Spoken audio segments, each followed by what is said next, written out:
पाच सात काय टप्प्याटप्प्याने पुढच्या महिन्याभरामध्ये 1.5 महिन्यामध्ये 150 रुपये डिझेल झालेला दिसेल, 170 रुपये पेट्रोल झालेला दिसेल.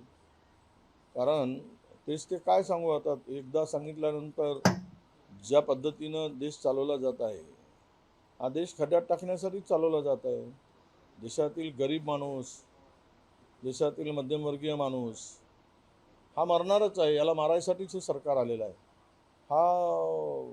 लोक जनता महागाईनं त्रस्त आहेत. लोकांना हा पूर्ण डिझेल पेट्रोलमुळं त्रस्त आहेत.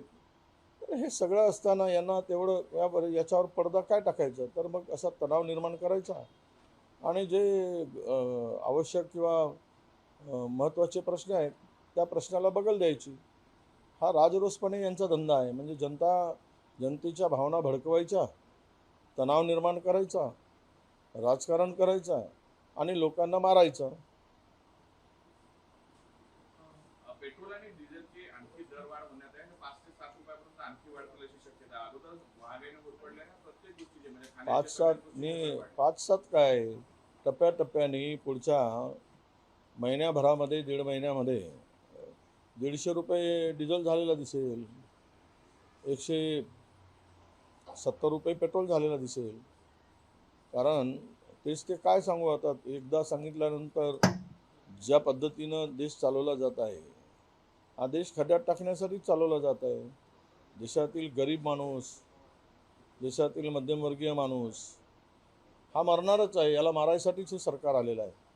एअर इंडियानं इंधन दरवाढीमुळे काही फ्लाईट्स कपात केली, 20% फ्लाईट्स कपात आहे देशात डोमेस्टिक फ्लाईट्स. नाही, तरी पण आता इंधनचा तुटवडा नाही हे सरकार सांगत असेल आणि या सरकारकडून, महायुतीकडून किंवा त्या केंद्रीय मंत्र्यांच्याकडून भारतीय जनता पक्षाचं सरकार महाराष्ट्रातलं हेच सांगत आहे की तुटवडा नाही.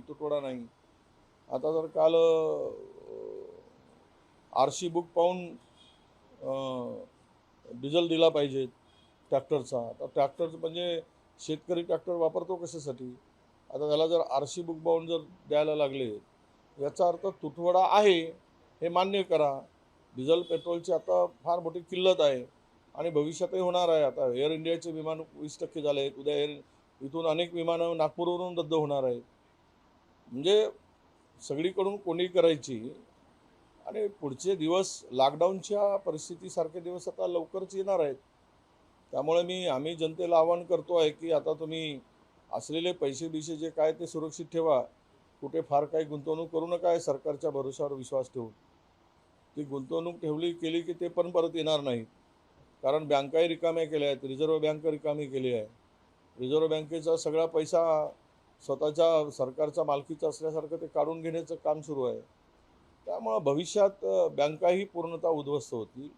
त्यामुळे बँकेत असलेला पैसासुद्धा शिल्लक राहणं आहे, तो परत मिळणार की नाही ही परिस्थिती उद्भवणार आहे. त्यामुळं सगळ्याच बाजूनं देश संकटात आहे, अडचणीत आहे आणि फक्त इव्हेंटवर त्यांनी आता पुन्हा भर दिला आहे. तुम्ही सांगितल्याप्रमाणे ते पुन्हा हे धार्मिक तेढ पसरवतील आणि लोक मरत आहेत त्याकडे यांचं लक्ष राहणार नाही. लोकांचा जीव जातोय त्याच्याकडे लक्ष राहणार नाही आणि सगळे मूलभूत प्रश्नावर पडदा घालतील.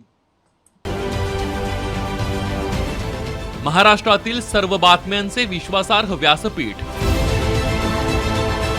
सकाळच्या सर्व सोशल मीडिया प्लॅटफॉर्मला लाईक, फॉलो आणि सबस्क्राईब करा. तसंच सर्व नोटिफिकेशनसाठी बेल आयकॉन प्रेस करायला विसरू नका.